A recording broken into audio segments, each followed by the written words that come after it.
I'm Gabriel Morency for Sports Interaction. Let's do this thing, Desperate Housewives style, but we'll get to that in a moment's time. Now, speaking of Sports Interaction, there's a ton of it going on this weekend. Let's get down to business. CFL playoffs. Like last week, we're going to ride the underdogs once again. There's no doubt that the Montreal Alouettes are a better football team than the Toronto Argonauts are, but the Argonauts just continuously find a way to get it done. Corey Boyd is the type of guy that I want in an alley in the middle of the night. And Corey Boyd's also a guy that Jim Barker wants on the football field early and often on Sunday afternoon. A heavy dose of Boyd should eat the clock up and keep the Toronto Argonauts within the number. As I stated, Montreal probably wins this football game, but I think Toronto can cover the number. And the C in the Canadian Football League, despite what a lot of people think, does not stand for chronic, doesn't stand for Canadian either, actually. Stands for crazy. Crazy things happening. The weather's going to be crazy in Calgary. Now, the Calgary Stampeders have a tendency to lose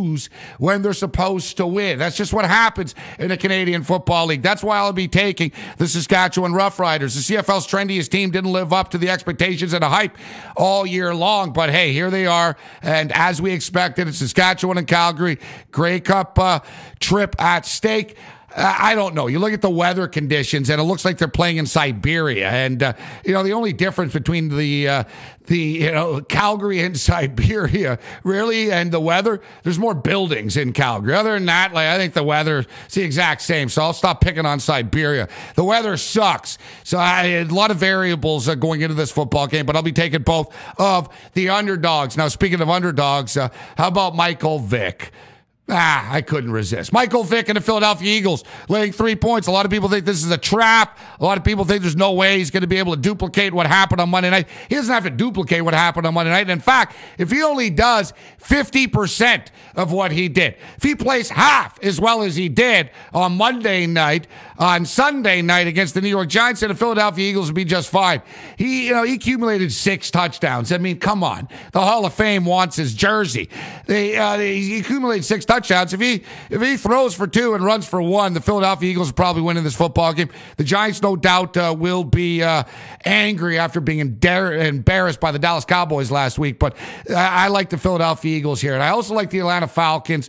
I don't understand why it's only 3 points. Yeah, Atlanta aren't the best road team, but St. Louis aren't as good as people think they are. And I was on the St. Louis Rams plus the points last week, but I love the Atlanta Falcons in this spot. Now, I mentioned Desperate Housewives. Now, generally, I like to stay away from TMZ and the National Enquirer, and this guy is sleeping with this and that and the other thing, because generally I don't really care. But this story from San Antonio is ultra bizarre. Now, there's a couple of rules.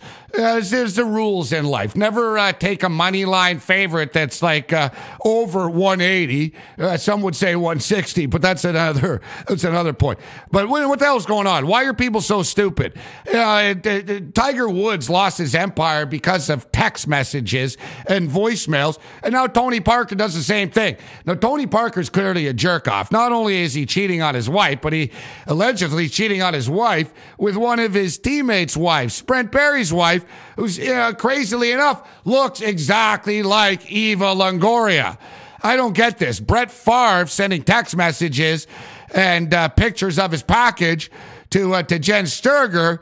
She looks just like his wife. Now, listen, I'm not an expert in adultery or anything like that, but I'm just wondering, if you're going to cheat on your wife, wouldn't you do it with someone that looks the complete opposite? If you're married to Eva Longoria, it's like, seriously, wait, really? Don't you already have the hottest brunette? You're going to go sleep with another hottest brunette? Good job, Tony Parker. Good job. And how did it affect him? Nah, not at all. The dude's still playing good basketball. That's our Desperate Housewives segment. And my favorite story of the week, not really sports related, but let's call it under the specials page related, is I know there's someone watching this video right now that actually bet on Dancing with the Stars. And I love this 67-year-old man in Wisconsin that got so pissed off that Bristol Palin is still alive in the competition that he busted out a shotgun and blew up his TV. I say bravo. I say give this guy a medal. Except the problem was after, because I'm thinking, are you allowed to put a bullet through your own TV? Haven't we all wanted to do that? He pointed the gun at his wife, and he told his wife that some not very nice things with a gun in his hand, which I say for shame, for shame. Now, I also say for shame to Quinton Rampage Jackson for his performance last time against Rashad Evans after he made the A-team. We all knew that he was overweight coming in. He had a hard time making weight. Now, physically, I think Quinton Rampage Jackson is going to be much more prepared for Lyoto Machida than he was against Rashad Evans. But the bottom line is, Lyoto Machida, he's the dragon. He's just too good.